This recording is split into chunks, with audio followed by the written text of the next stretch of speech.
ಸಾಮಾನ್ಯವಾಗಿ ದೇವರುಗಳನ್ನು ಪೂಜಿಸುವ ಸಮಯ ಸೂರ್ಯೋದಯ. ಯಾವುದೇ ಹಬ್ಬಕ್ಕೆ ದೀಪ ಪೂಜೆ, ನೈವೇದ್ಯ ಇತ್ಯಾದಿಗಳನ್ನು ಸೂರ್ಯೋದಯದ ಸಮಯದಲ್ಲಿ ಮಾಡಲಾಗುತ್ತದೆ. ಆದರೆ ಪ್ರದೋಷ ಅವಧಿಯು ಪರಮಾತ್ಮನನ್ನು ಪೂಜಿಸಲು ಒಳ್ಳೆಯದು ಎಂದು ಹೇಳಲಾಗುತ್ತದೆ. ಪ್ರದೋಷ ಅವಧಿ ಏಕೆ ಒಳ್ಳೆಯದು? ಈ ಸಮಯದಲ್ಲಿ ಮಾಡುವ ಶಿವನ ಪೂಜೆ ಏಕೆ ಒಳ್ಳೆಯದು? ಅನೇಕ ಜನರಿಗೆ ತಿಳಿಯದ ಕೆಲವು ವಿಷಯಗಳನ್ನು ತಿಳಿದುಕೊಳ್ಳೋಣ. ಪ್ರದೋಷ ಕಾಲದ ಬಗ್ಗೆ ಹಲವು ಅಭಿಪ್ರಾಯಗಳಿವೆ. ಮೊದಲನೆಯದು, ಪ್ರದೋಷ ಕಾಲ ಸೂರ್ಯಾಸ್ತದ 45 ನಿಮಿಷಗಳ ಮೊದಲು ಮತ್ತು ಸೂರ್ಯಾಸ್ತದ ನಂತರ 45 ನಿಮಿಷಗಳಾಗಿದ್ದು ಒಟ್ಟು 90 ನಿಮಿಷಗಳಾಗಿವೆ. ಎರಡನೆಯದಾಗಿ, ಸೂರ್ಯೋದಯಕ್ಕೆ 24 ನಿಮಿಷಗಳ ಮೊದಲು ಮತ್ತು ಸೂರ್ಯಾಸ್ತದ ನಂತರ 24 ನಿಮಿಷಗಳ ಅವಧಿಯನ್ನು ಪ್ರದೋಷ ಅವಧಿ ಎಂದು ಕರೆಯಲಾಗುತ್ತದೆ. ಮೂರನೆಯದಾಗಿ, ಸೂರ್ಯಾಸ್ತದ ನಂತರ 2 ಗಂಟೆ 24 ನಿಮಿಷಗಳ ಅವಧಿಯನ್ನು ಪ್ರದೋಷ ಕಾಲ ಎಂದು ಪರಿಗಣಿಸಲಾಗುತ್ತದೆ.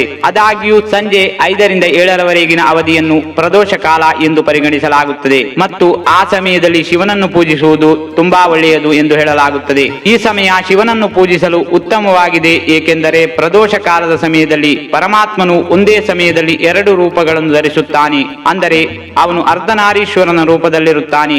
ಈ ಸಮಯದಲ್ಲಿ ಯಾವುದೇ ಪೂಜೆ ಮಾಡಿದರೂ ಅದು ಪಾರ್ವತಿ ಮತ್ತು ಪರಮೇಶ್ವರರಿಬ್ಬರಿಗೂ ಸಲ್ಲುತ್ತದೆ. ಈ ಸಮಯದಲ್ಲಿ ಪಾರ್ವತಿ ಎಡಭಾಗದಲ್ಲಿ ಮತ್ತು ಪರಮಾತ್ಮ ಬಲಭಾಗದಲ್ಲಿ ಕಾಣಿಸಿಕೊಳ್ಳುತ್ತಾನೆ. ಇದಲ್ಲದೆ ಈ ಸಮಯದಲ್ಲಿ ಶಿವನು ಅರ್ಧನಾರೀಶ್ವರನ ರೂಪದಲ್ಲಿ ಭೂಮಿಯಲ್ಲಿ ಸಂಚರಿಸುತ್ತಾನೆ ಎಂದು ಹಿರಿಯರು ಹೇಳುತ್ತಾರೆ. ಅದಕ್ಕಾಗಿ ಈ ಸಮಯದಲ್ಲಿ ಶಿವನನ್ನು ಪೂಜಿಸುವುದನ್ನು ಹೊರತುಪಡಿಸಿ ಬೇರೆ ಯಾವುದೇ ಕೆಲಸವನ್ನು ಮಾಡಬಾರದು ಎಂದು ಹೇಳಲಾಗುತ್ತದೆ. ವಿಶೇಷವಾಗಿ ಗಂಡ ಮತ್ತು ಹೆಂಡತಿ ಲೈಂಗಿಕ ಸಂಭೋಗವನ್ನು ಮಾಡಬಾರದು ಎಂದು ಹೇಳಲಾಗುತ್ತದೆ. ಸಂಜೆ ಯಾರು ಮಲಗಬಾರದು ಎಂದು ಸಹ ಹೇಳಲಾಗುತ್ತದೆ.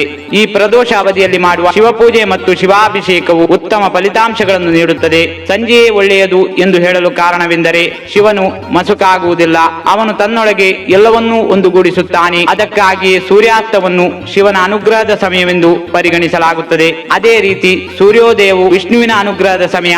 ಆಯಾ ಸಮಯಕ್ಕೆ ಅನುಗುಣವಾಗಿ ಆಯಾ ದೇವತೆಗಳನ್ನು ಪೂಜಿಸುವ ಮೂಲಕ ಉತ್ತಮ ಫಲಿತಾಂಶಗಳನ್ನು ಪಡೆಯಬಹುದು.